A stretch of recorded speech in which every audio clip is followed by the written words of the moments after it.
Welcome to an episode of Chat Sports Talk. And welcome to Week 4, 2024 NFL season. That's right, we're up to Week 4, and looking at these past 3 weeks, you get definitely some head turners, some head scratchers, and kind of, what the heck is going on scenarios. Two teams I thought have a little bit better seasons so far, 0-3, possibly not making the playoffs. It's only one team's done that this century, and that's was the Houston Texans. There's some teams that surprised me, like Minnesota Vikings, who thought they'd be 3-0 this so far.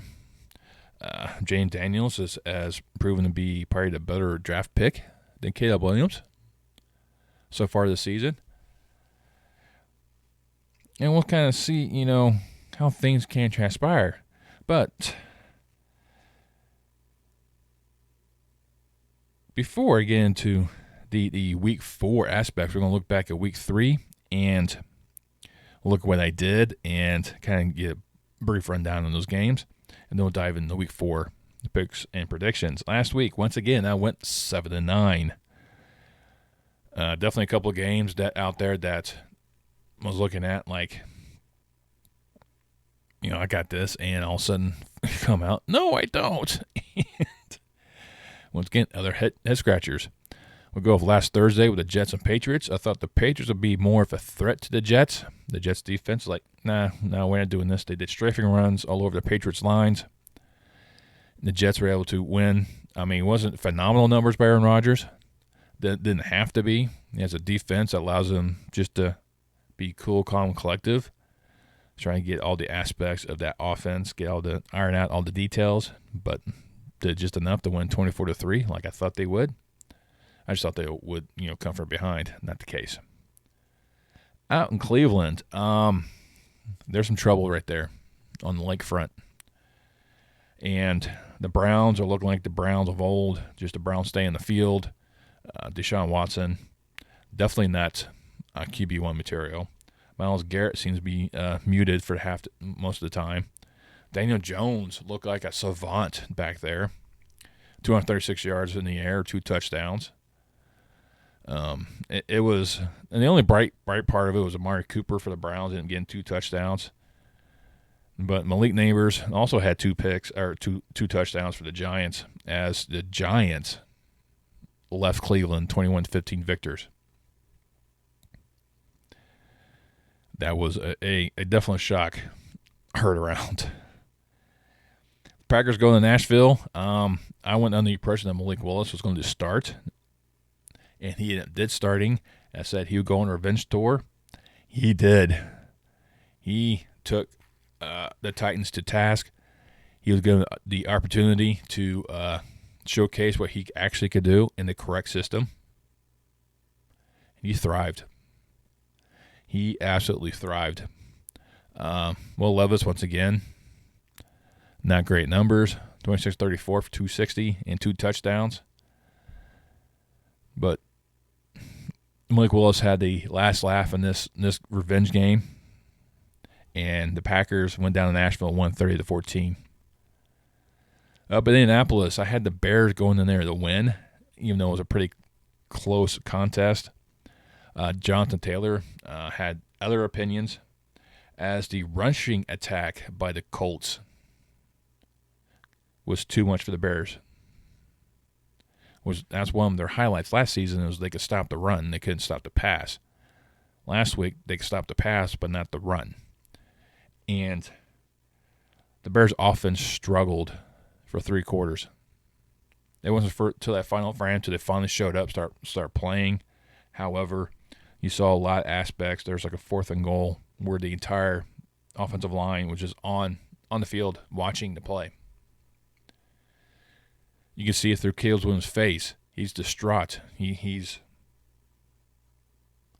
disillusioned. And it's the same type of face you saw 2 years ago in the Cotton Bowl when they lost to Tulane. You saw it through most of the season, his last season in USC, when he kept losing. Once he's in that mindset, it is hard to get him out of there. And with this coaching staff, it's going to be difficult. With that offensive line, it's going to be difficult. He put up some great numbers. I mean, he had over 360 yards in the air with 2 touchdowns. So I'll give him the flowers that he deserves in that aspect.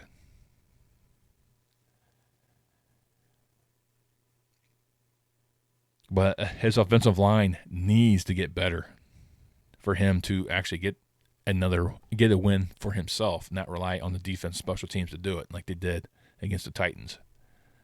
I picked the Bears, end up losing. Texans go up to Minnesota, a battle of unbeatens. Sam Darnold's having a wonderful resurrection of his career. I mean, it's unfortunate J.J. McCarthy had to get injured for him to do that, but he is thriving right now. And he lit up Houston 34-7. I didn't think it would be that big of a blowout, but I did expect Minnesota to win. Philadelphia goes to the Big Easy, and I thought the Saints were going to do the same thing they did to the Cowboys. Not so much. Philadelphia came to play. It was a defensive showdown for 3 quarters. It wasn't until the final frame when things took a different turn. Saquon had 2 rushing touchdowns, almost 150 yards on the ground. Jalen still had over 300 yards passing and a pick. So that's going to be a problem for Philadelphia going forward, is Jalen limiting his mistakes. He keeps teams in the game by giving them an opportunity. But Philadelphia left the Big Easy 15-12 victors. I thought the Chargers would be too much of a spark for the Steelers to try to catch. They did. Justin Fields right now is 3-0 as a Steelers starter. He's doing a lot better than we ever did in Chicago. I think he's much happier in Pittsburgh right now. And it definitely shows Steelers end up winning 20-10.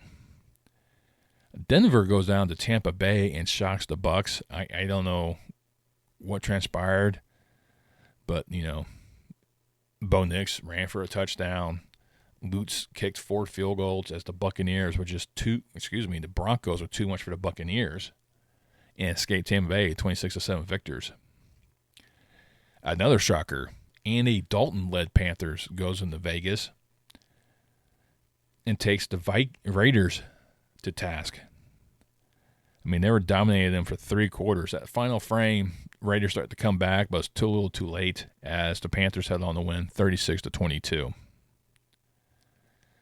The Seahawks were just way too much without the Tua-less Dolphins. Even Skyler Thomas ended up getting injured as well.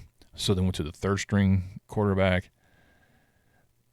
But the way the Seahawks are playing right now, they could be one of the tough nuts to crack in the NFC.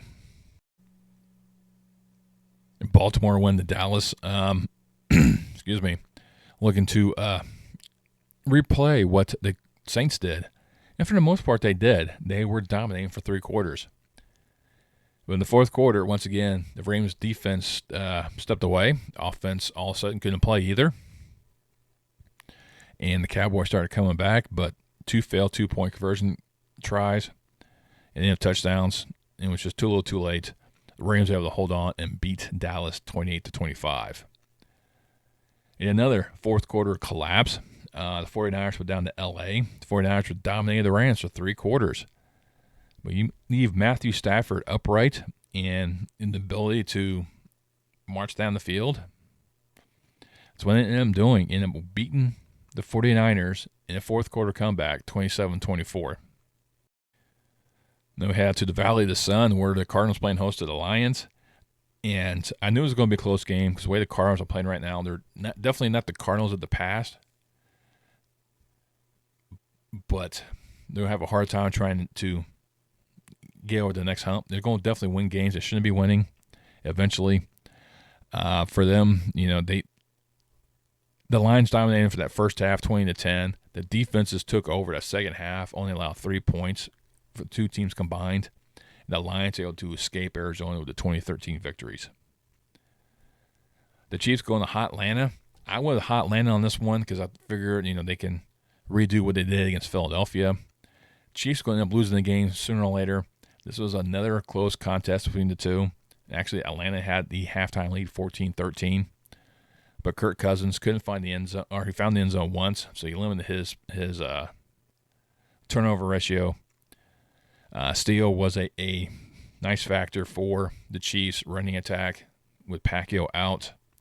Rashid Rice was a huge focal point for Patrick Mahomes in this game. And the Chiefs were able to hold on and beat Atlanta 22-17. On the doubleheader of Monday night, the Bills were just way too much for the Jaguars, and they stampeded over them. I mean, they had a 34-3 halftime lead. That was it. You might as well just stop watching it. And that's basically it. I mean, it was just a phenomenal game by Josh Allen and the Bills. And Josh Allen threw some shade at Stephon Diggs without mentioning his name. And the press conference afterwards is like, I like the idea of having receivers that don't care about stat lines. And that was one of the issues with Stephon Diggs is he wasn't happy with the numbers he was getting. Even his brother wanted him to leave Buffalo and going down to Houston. So we'll see how that turns out.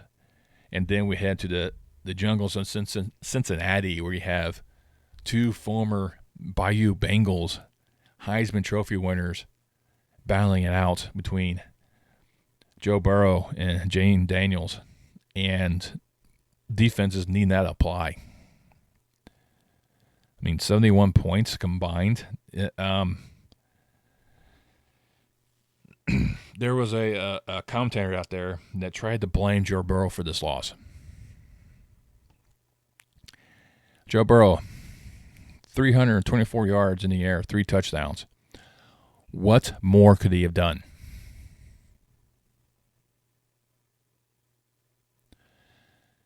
I get it. He's the quarterback. He's going to be the focal point of any discussion of what didn't work, what did work. But what else could he have done? He's not there on defense. He's not back there trying to stop Daniels for running or passing.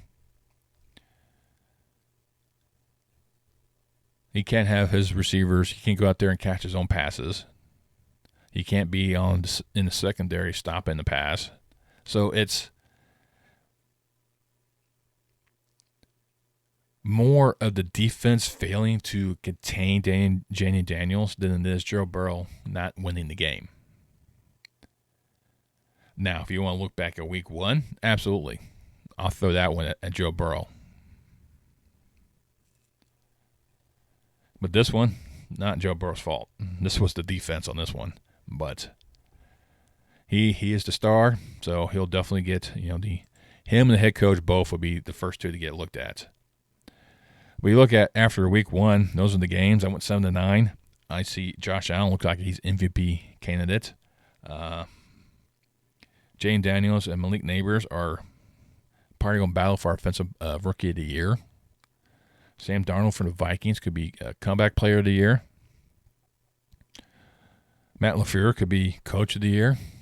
But it's still early, and let's go ahead and dive into week number 4. Once again, we're back in New York City for a Thursday night showdown between the Giants and the Cowboys. Now, can the Dallas Cowboys bring the D back? I mean, Stephen A. Smith said the best is now the Dallas Cowboys, no D. And so far, he's been proven correct.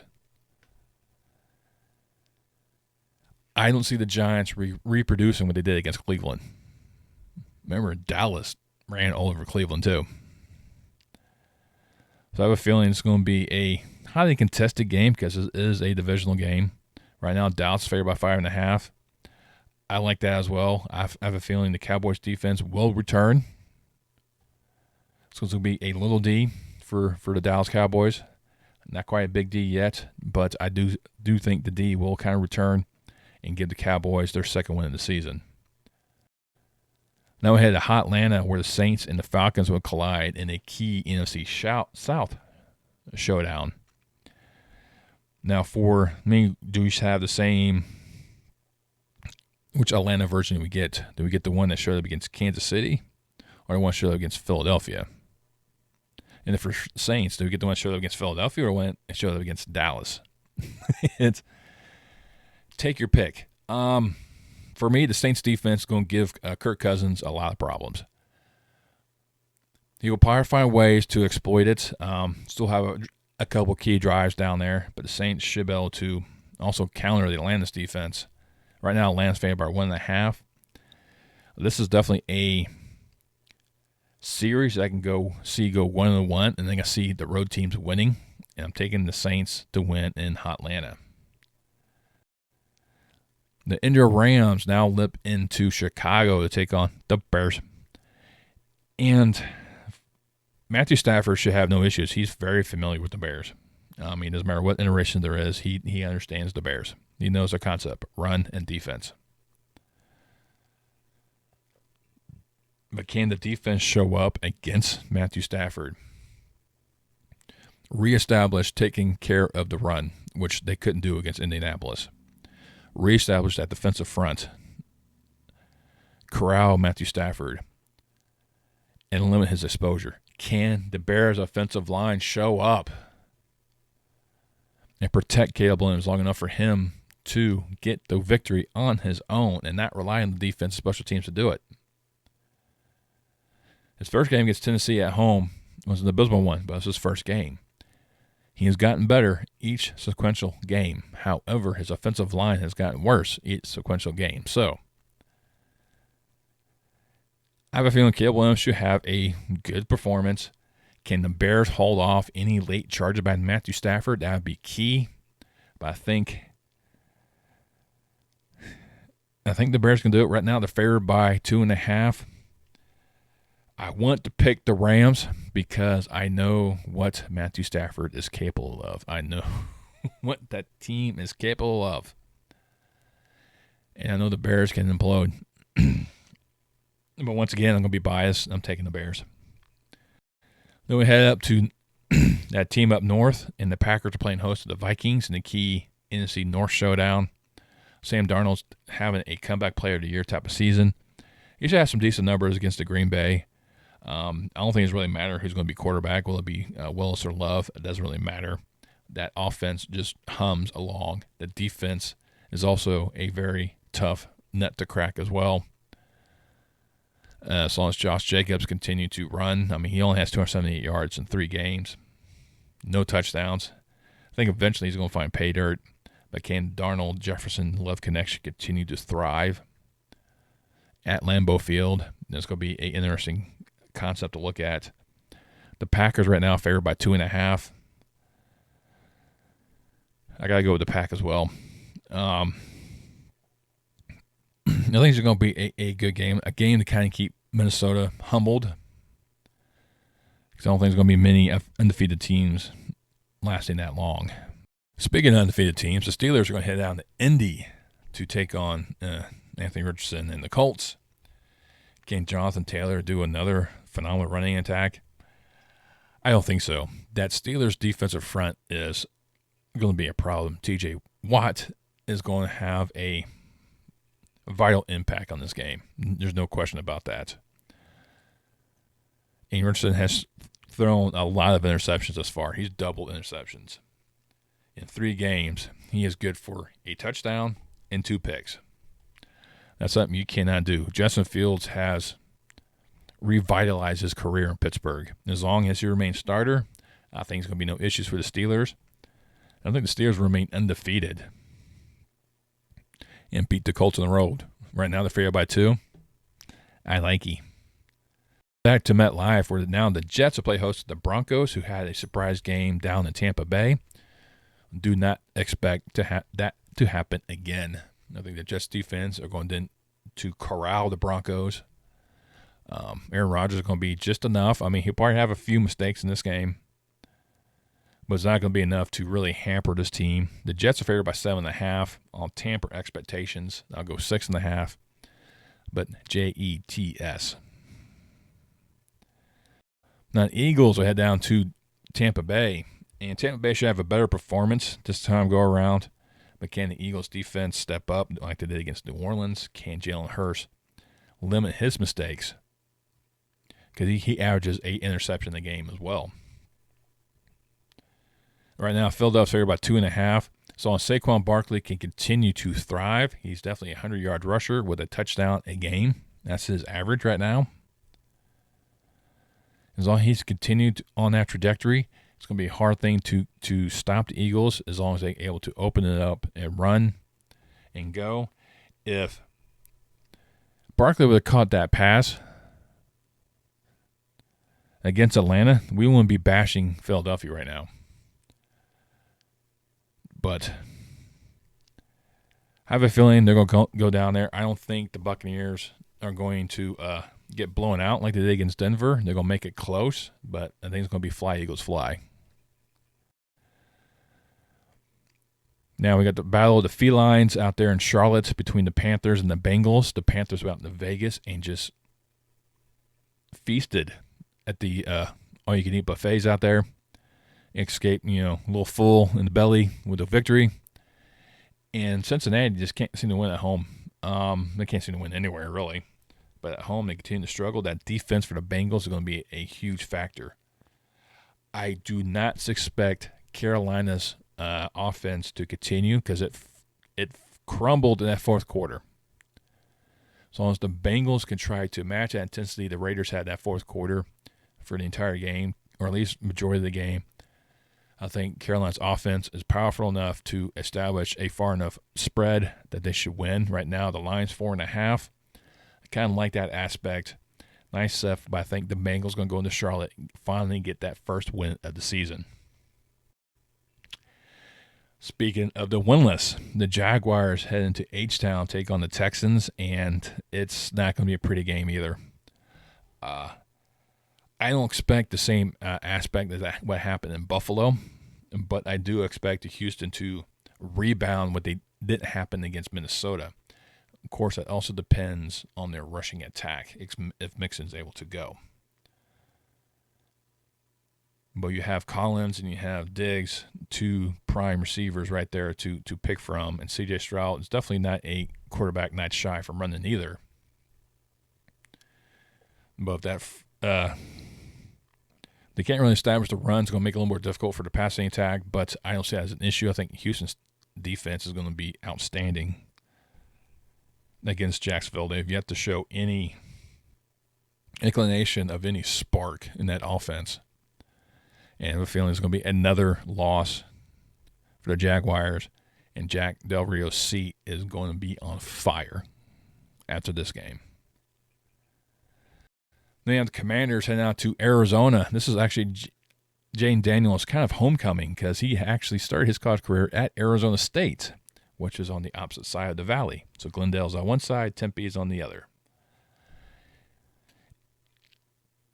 So, there's going to be some Daniel fans out there in the Phoenix metro area. I mean, he's put up some great numbers, 600 yards, over 600 yards in 3 games. He averages 330 yards a game. He only has 2 touchdowns. That came last week. Robinson Jr. is going to be another focal point for this team. And it's going to be part of the problem for the Cardinals, just trying to corral that aspect of the Commanders is the rushing attack. And that's problem they had against the Lions last week. But I think the defense will get exploited by Kyler Murray and Marvin Harrison Jr., who really have a nice love affair going. I have a feeling that's going to be a key factor in this one. Arizona's favored by 3 right now. I kind of like that myself. I'm going with the Cardinals. Now we head out to Santa Clara where the Patriots are coming to town. And right now the 49ers are favored by 10. I don't see that. I do think it's going to be like a 7. I'll go probably 7.5 if I was going to kind of bet the line a little bit. Because the 49ers had a great first 3 quarters against the Rams. It's that final frame that really bit them. The Patriots don't really have anything to hang a hat on except for that win in Cincinnati, and that could have been just a fluke. The 49ers are just way too talented to try and do that. I mean, I don't see them not having more than 3 points. I do think the 49ers defense is missing a few things here and there. The offense definitely has some issues as well with personnel being out. Other players have stepped up it's just, you got that's what you got to do. Next man up. You got to kind of go with that. Brock Purdy's put up some phenomenal numbers, over 800 yards passing. I mean, that's just ridiculous that he's able to put up that much in terms of yardage. But I don't see 10 points, but do see a 49ers winning. We head back out to Vegas where we have another head-scratcher of a game. The Browns come to town. Both teams definitely are not looking good. Cleveland, slightly better than Cincinnati. That's but the only thing you can really say. They do have a victory. Cincinnati does not. And I don't know. Deshaun Watson's not the quarterback. Myles Garrett's been kind of quieted for the Raiders. Max Crosby's been just kind of silenced a bit. Devontae Adams is not really getting the touches. Minshew, mediocre quarterback. He's not the quarterback. It's which one's going to make the less mistakes. That's going to be the key factor in this game. And this is really a pick'em game. It really is. It's, who do you like at the present point in time? It's going to be very difficult to pick. Right now, the Raiders are favored by 1.5. I'll give to the Raiders as well. It is, which quarterback makes less mistakes, which receiver becomes, the high focal point, which defensive lineman makes the most impact. These are identical teams, but Raiders. Then out to SoFi for a key AFC West showdown between the Chiefs and the Chargers. The Chiefs continue to win, but it's not Purdy. This has to be Purdy, as long as it's a W.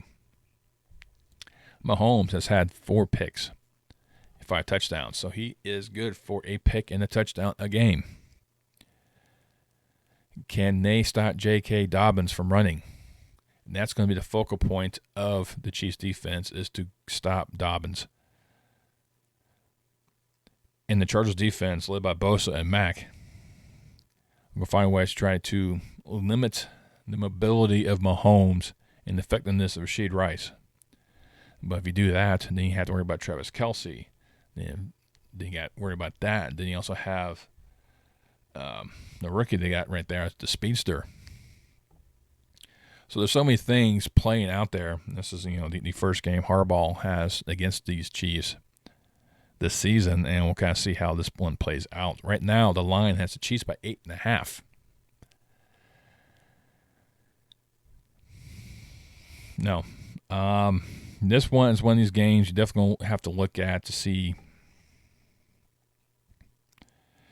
You got to dive deeper into this scenario, because this is a divisional game, AFC West game. I have a feeling this is going to be a very close contest. I'm going to give this one to the Chargers to win at home. It's a bit of a gamble, but it's one of these games I think it's going to keep the Chiefs humbled and leave the amount of undefeated teams down even further. There's still a couple more we have to look at. But so far, only the Steelers are going to survive thus far. But speaking of undefeated teams, now we head to Baltimore for the Sunday night showdown between the Bills and the Ravens. And the Bills had a field day against the Jaguars. And the Ravens was running amok over the Cowboys. The defense, the team tried to give it away in the fourth quarter. And you can't do that, especially with Josh Allen. He will exploit that. But as long as the Ravens can control the tempo of the game by running and running and running, they will limit the amount of time Allen has possession of the ball. That'll give the defense, they're rested, they're a little more relaxed, they can be more aggressive. Right now, the line has Baltimore by 2.5. I do believe this will be a close contest. I do believe it's going to come down to the fourth quarter once again, where the Bills are going to find themselves making the charge. It might be Josh Allen gets a little too aggressive with the run and then losing the football in a fumble. A rare thing. But I think it could be one of these aspects. But I think the Ravens defense is going to find a way to try to lock down that fourth quarter. I like it too. I like the Ravens to escape home with the victory, ending the Bills' perfect season. We head down to South Beach, where the toolless Dolphins play host to the winless Titans. And which team will come out? For me, I kind of like Will Levis in this one. Yeah, he's going to make mistakes. He makes lots of mistakes. Seems like he's good for like 2 turnovers a game. But the Dolphins are not the same without Tua. He gives him a different dynamic. And him being out is going to be hampering, but it needs to happen to keep him healthy for the rest of the season. The Dolphins are going to try to mitigate their losses. I don't see that one happening. Right now it has Miami by 1, so it lets me know it's a tossing game. I'm taking the Titans to get their first win of the season, to win in South Beach. It's not going to be pretty. It's not going to be a very pretty game at all, but I'll go that route. And the last and the beatings, the Seahawks. We head into the Motor City, take on the Lions, and this should be another very interesting game. Detroit struggled second half against Arizona, but they were able to hold on thanks to good solid defense. Seattle was taking on Miami, so I can't really stress that too much right now. And for Seattle, there's not many games you really hang your hand on. I mean, they struggled against New England in week 2.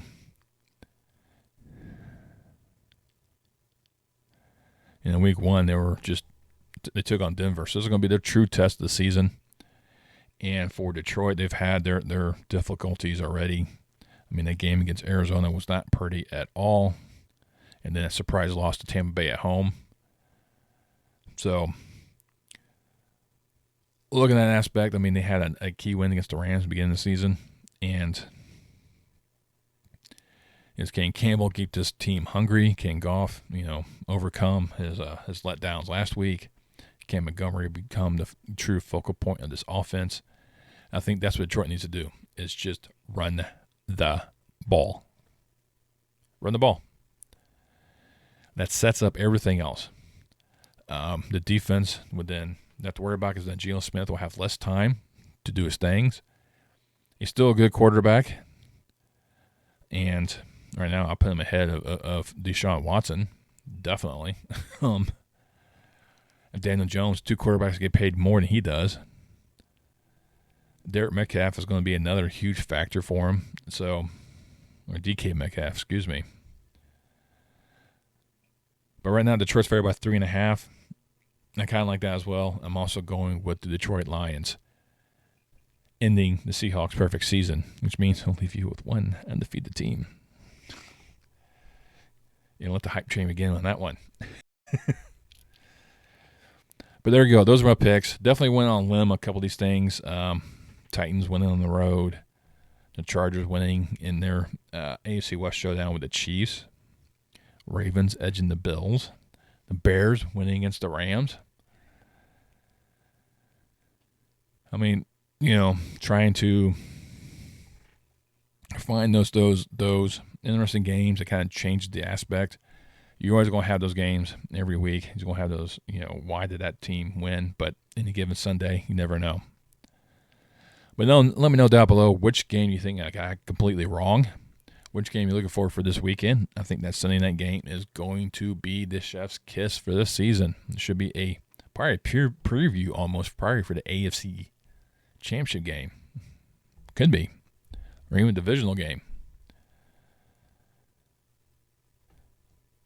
Which team have you been impressed so far this season? Which team have you been disappointed about? Who do you think is going to probably be early MVP talks? Let's mix it up in the comments below. It'll help boost the algorithm, YouTube algorithm. They all praise and worship, and we idolize to bring us life and joy during these times. If you're still here, you like what I do, like my ramblings, go ahead and hit that thumbs up. Really appreciate it. It really helps this video out. The other thing you do is subscribe. It doesn't cost you a dime. All of those have subscribed. Those are just recently subscribed. Thank you very much for doing so. I truly appreciate it. The more, the merrier. You do is hit that subscribe button. Turn that bell icon. Click that bell icon and turn on your notification. Next time I post any more content on my channel. And I'll see you next time on Chat Sports Talk.